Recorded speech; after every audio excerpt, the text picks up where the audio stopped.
Welcome to chess, ladies and gentlemen. So I got my people from the Philippines and I got my people from France checking the game out. So I got Salamat Mokaibagan Ko to all of my people in the Philippines. Thank you so much for watching all of my stuff. Probably 80% of my watch time and subscriptions have come from the Philippines. So I can't state enough how appreciative I am that everybody's watching my stuff. Checking my stuff out, subscribing and stuff like that, just being interactive with my stuff. For all my people in France, I'll say, bonjour, mes amis, ça me fait plaisir de te voir. I appreciate you coming and looking at my video. For those of you who don't speak, Filipino or French, what I said to my Filipino people, I said thank you to my friends. I appreciate you coming through and watching my stuff. And to my French people, I said hello. And I said, it's nice to see you again, my friends. I appreciate you guys coming through, like I said. And I have a good game for you here right now. Something that kind of goes down to the basics of chess principles. And as always, at the end of the videos, I have the answer for the previous chess puzzle and a brand new one for you. So if you guys are ready, I'm ready. Let's go ahead and take a look and see what we have for this game. Oh, and as always, and I messed up that. Okay. As always, for those of you that haven't subscribed, please go ahead and do so. I just hit 500 subscribers right now. So I am halfway to where I need to be to become a YouTube partner. So I need 1,000 subscribers. So I need about 490 more. I'm good to go. But like I said, let's go ahead and take a look, see what we have for this game. So we have E4. We got C6, or C5, my bad. Knight to F3. We got D6, D4, pawn takes D4, knight takes D4. We got knight to F6, knight to C3, and we have A6. And as I think a majority of you out there know, we do have the Sicilian Najdorf on the board. Of course, you know, Miguel Najdorf was a really big proponent of this opening. And it's one of the most famous or widely known chess openings in all of chess. Everybody knows a Sicilian. When you start playing chess, when you first start out, that's pretty much almost always an opening that you know about, at least in the chess circles. So we have bishop to E3. And so we have knight to G4. And so we have bishop to C1. Now I personally play the white side of the Najdorf. Bishop C1 is a move. So there's two main moves that you want to do if you want to preserve the bishop. It's going to be the top move. And it's the move that usually a lot of players from the white side, they don't really too much worry about this knight to G4 movement because you just have bishop to G5 that can come. It might seem like a little bit of a weird move, but it's the best move for the position. So you would probably see H6, bishop come back to H4. You see G5, and you see bishop back to G3. And as you can see, the bishop is fine, but black has, pretty severely damaged their king side. And this is just one way to play. This isn't like the way that you have to play, but this is definitely one of the strongest ways to play. And as you guys can see, the general B5 is going to be a little bit harder in this position now because with all of these pawn movements, you really haven't given the black king a home. Because, whenever you castle to one side, you definitely want the pawn cover to be protecting the king. But like I said, I mean, for those of you that play the white side of the Najdorf, this knight to G4 move is not a problem. And the only other alternative would be just to go ahead and leave, develop bishop to C4, just leaving the bishop alone. But after knight takes and then pawn takes, you do kind of have some problems here with your structure. And you have given black a little bit more than they probably should have. And so, like I said, we do have bishop to C1. And so we have knight back to F6. We have H3. We just don't want any knight to G4s to come back. So we see E5. So knight back to B3. We have bishop to E6. So bishop back to E3. And now it's safely on E3. It's not going to get bothered by the knight. So we have knight B to D7. So we have all pretty standard stuff up to this point. So this is the point here where I'm going to be, unfortunately, just a little bit critical on Wesley So. Because like I said at the beginning, it's a good example of the basic principles of chess. And it doesn't matter if you just learned how to play the game today or if you're the world champion. You know, anytime you neglect opening principles, you should expect to be punished. And so we have G4.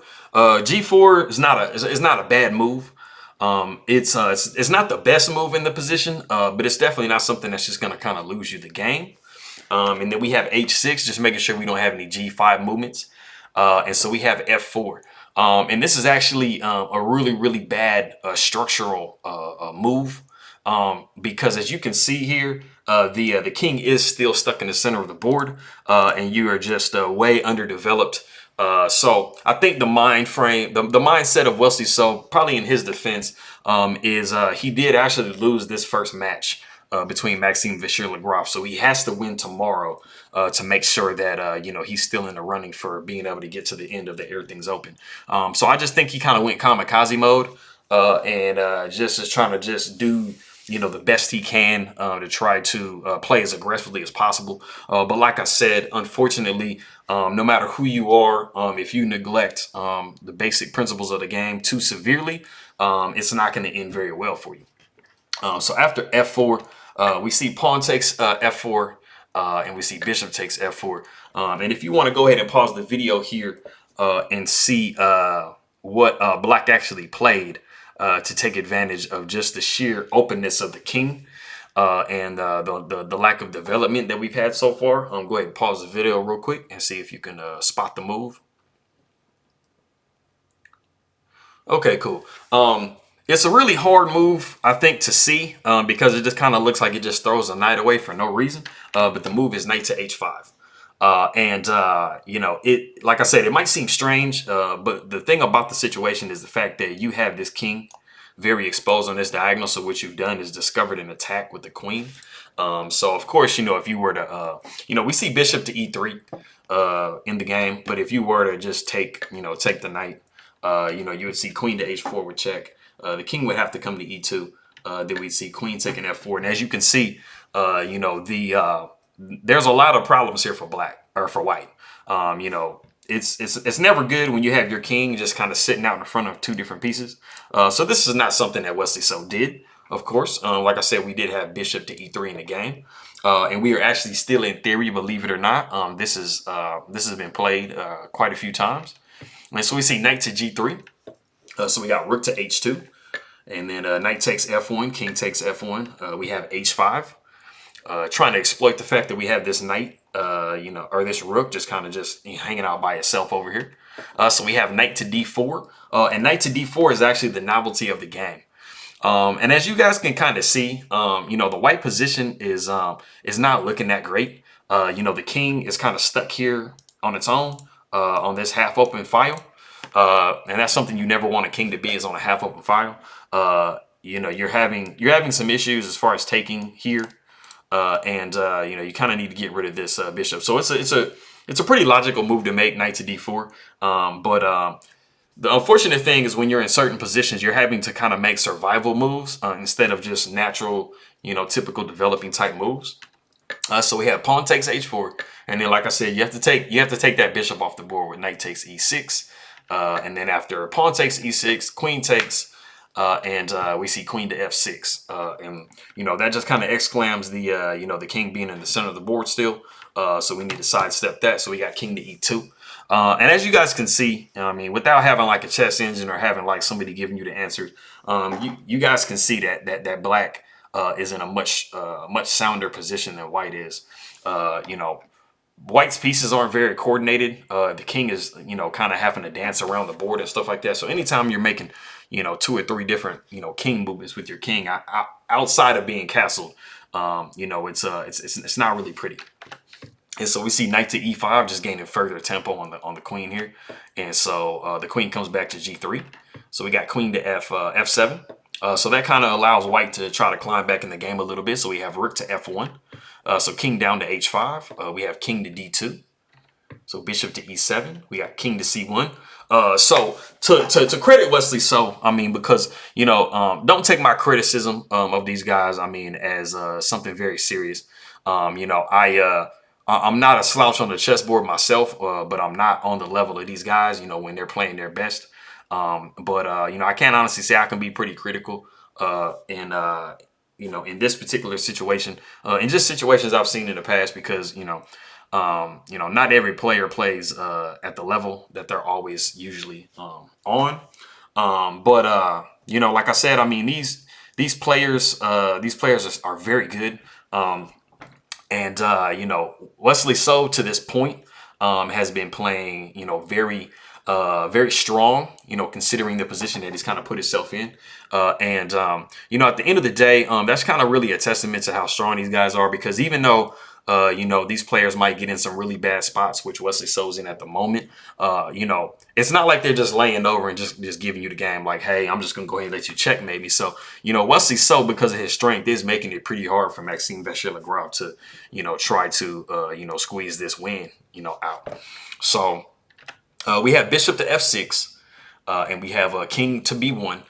Now, a little bit stronger in the position was actually to move the bishop to d4. And then after white castles, we would see rook h to h1. And now that would be just a little bit better, because after, you know, the knight would maybe move at some point, you know, we would have, you know, the rook off of the same diagonal with the queen. You know, at the end of the day, after bishop to f6, king to b1, you know, actually just kind of wastes some move a little bit, because, you know, the king is not in danger on c1. And it also doesn't have back rank issues. So it kind of wasted a crucial tempo that Wesley So could have used to try to do maybe a little something more you know, progressive. So we have knight to c4, and so we have bishop to f4. So we have castles by black. So rook to g2. So we got rook to f7. We have rook f to g1. Now what might look, this kind of like a little reverse Alakon's gun here. Now it might look kind of dangerous, but there really aren't any threats against black. I mean, as you can see, this bishop is holding this square, and so is the rook. And the problem with the situation is the fact the queen is leading. So you never really want to lead an attack with your queen. So the best position for this queen to be in is going to be back on, you know, behind the rooks. And that's why, you know, Alexander Alekhine, you know, he kind of came up with Alakon's gun. So we have bishop to d4. And that just, you know, that just allows, you know, to kind of gain the tempo on the rook. So the rook has to move somewhere. So we got rook to e1. And we have rook to c8. Now, a really strong, almost winning move in this position actually would have been queen to a5. It just kind of exclams because, I mean, you have the queen, you know, coming here at some point, possibly. You also have a lot of pressure on this this knight, and the queen is the only one defending. And you also have, you know, the ability to kind of sack the exchange here and deflect the queen. You know, just kind of win a pawn here and swing the rook over, stuff like that. You would have to retreat the bishop back to c1, which would, you know, defend this square as well. But as you can see, you know, even this one, this is a really passive position for white. But going back, we had rook to ca. And so we see knight back to d1. And so, like I said, black is kind of allowing white to, you know, breathe a little bit, you know, to get some defensive moves in. Because, you know, now you have this square defended. And so, you know, you're not looking at, you know, a lot of pressure checkmating wise and stuff like that. So we do see rook c to f8, and we see queen to d3. So bishop comes to c5. We have c3. So bishop comes to e5. So we have bishop to h6. So rook to f3. So we got queen to e2. So rook 8 to f7. And like I said before, I mean, even though this pawn is pinned to the king, you know, this bishop isn't really, you know, is not really attacking anything. Like I said, this bishop and this rook is holding that square together pretty nicely. So it's really hard for white to try to muster up, you know, an attack on this king, even though they only have one pawn in front of them. So we have rook e to g1. And so rook takes on h3. So we have bishop back to c1. And so we have rook to h2. So rook takes h2. We got queen takes g1. And we have rook to h3. And we have b5, just making sure that knight stays put. And so we see queen to h5. Now, the unfortunate thing about queen to h5, it might seem like it's, you know, threatening mate in one. But the coordination of black's pieces are just too strong because this queen is holding down this file or this rank, Yeah, the file. This queen is holding down the file. This bishop is protecting the checkmating square, and then this rook is laterally defending any checkmate. So as you can see, white doesn't have the ability to really penetrate anywhere. And so it just kind of wastes the tempo. And then, you know, white has to retreat. So they really haven't done anything. So it'd be kind of better if they left the queen on e2. And then so we have rook to f1, you know, threatening the knight here on d1. And so we see rook to d3. And after rook to e1, we got queen to f3 and then queen to f1. It is actually in this position that Wesley So does resign. As you can see, the queen is now overloaded because the queen is trying to hold on to this rook. But it really doesn't have anything to do because it has to hold on also to this knight. And this queen move just deflects the queen, you know, away from being able to do all of that together. So that's a pretty nifty thing. It's a pretty nice tactic when you can overload somebody's piece because, you know, it's going to be impossible for them to defend against, you know, all these different threats that you've created. So that is the game there.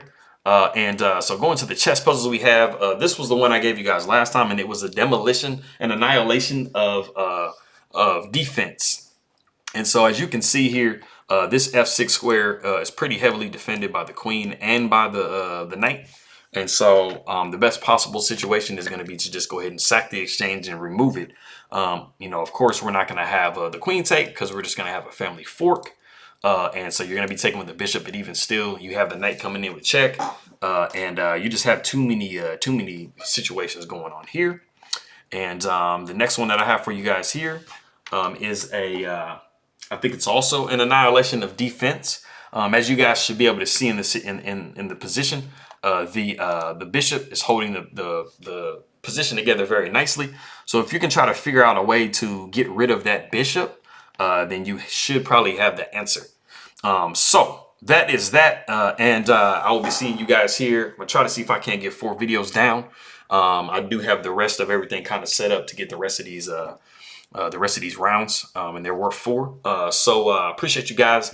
Salam out to my guys out there. Merci beaucoup to all of my French people. And I will see you guys next time. I appreciate it.